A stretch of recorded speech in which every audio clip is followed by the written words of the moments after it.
MLA కూడా నన్ను ఏం చేయడు. పెద్ద పెద్దలు అందరినీ చూసుకుంటూ వచ్చిన వాళ్ళు వీడు నన్ను. గన్నారంలో ఉన్నట్టు ఎప్పారో గారు, అదేవిధంగా కడేమిలో ఉన్న ఎప్పారో గారు, ఉడుంపూడి ఎప్పారో గారు, ఖానాపూర్ ఎప్పారో గారు, దగ్గరగా 5 నుంచి 6 ఎప్పారోలు వీరు అత్యుత్సాహాన్ని ప్రదర్శిస్తున్నారని అనేక సందర్భాలు చెప్పినా మరి వీళ్ళ విషయంలో యాక్షన్ తీసుకుంటారా తీసుకోరా సమాధానం చెప్పాల్సిందే. ఎవరైతే రామ్మోహన్ గారు ఇక్కడ రావాల్సింది. ఇప్పుడు నా ఆదివాసీ బిడ్డల్ని ఎందుకు కొట్టారు?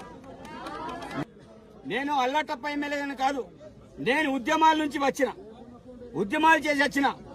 ఇప్పటికే నా మీద 52 కేసులు అయినాయి. ఇంకా మీరు నా మీద 100 కేసులు పెట్టినా పర్వాలేదు, जेल वेलता।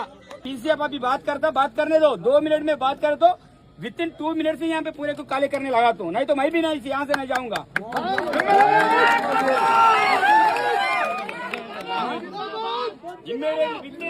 विद इन 2 मिनट्स में मुझे बात करने लगाओ इमीडिएटली।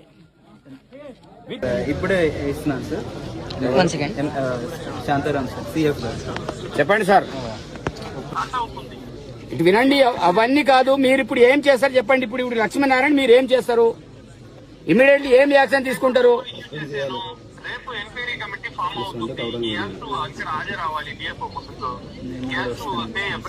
నేను చెప్తున్నా మీకు 24 అవర్స్ నేను టైం ఇస్తున్నా. 24 అవర్స్ లో అతను ఇక్కడ ఈ ప్రాంతంలో ఉన్నా అతని మీద ఏదో టైం పాస్ ఇక్కడ నుంచి ఏదో ప్రాంతం పంపించడం కాదు యాక్షన్ అంటే. తెలుసు అతను ఈ ప్రాంతం అతను వాడు కాడు. మీరు ఇక్కడ తీసుకొచ్చారు, మీకు పని చేస్తాడు కావచ్చు, మీకు పంచోడు కావచ్చు, కానీ ఈ ప్రాంత వాసుడు అతను మంచోడు కాడు.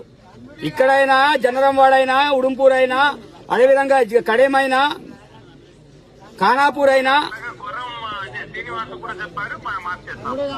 మార్చుడు కాదు. వాళ్ళ మీద ఏం యాక్షన్ తీసుకుంటారు అంటున్నా. మీరు ట్రాన్స్ఫాల్ తోటి కాదు యాక్షన్ ఏం తీసుకుంటారు? 100% 24 అవర్స్ నేను టైం ఇస్తున్నా. 24 అవర్స్ తర్వాత నేనే మళ్ళా నేనే ఇంతే కాదు, మొత్తం కాన్సెన్స్ అంతా కూడా ఇక్కడ కదిలేస్తుంది చెప్తున్నా. Okay, thank you.